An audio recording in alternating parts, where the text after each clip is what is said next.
Tapos, professional crisis, yung naging vice president ako, sir. Tapos, I was serving in the cabinet of BBM.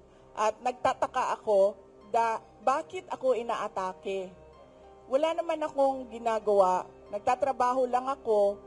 And yun yung commitment ko din noong nangangampanya ako, commitment ko sa bayan na I will serve the country faithfully. Pero kahit nakaupo ako as a cabinet secretary sa Department of Education, tapos sa Office of the Vice President, ang ginagawa nila, nagro-roll out lang ng project, inaatake ako ng administrasyon. Yun yung professional crisis na daanan ko na nagtaka ako.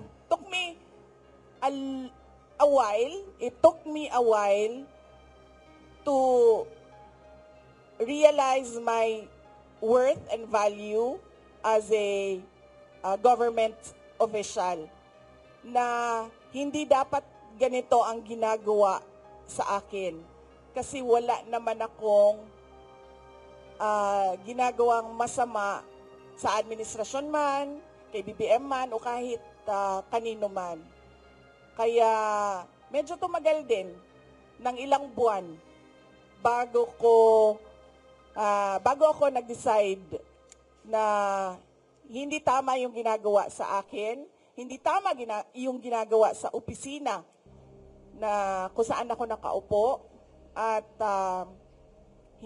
I will not endure yung ganon, at hindi din ako parang hihingi ng some sort of peace na parang wag ninyong gawin sa akin ito.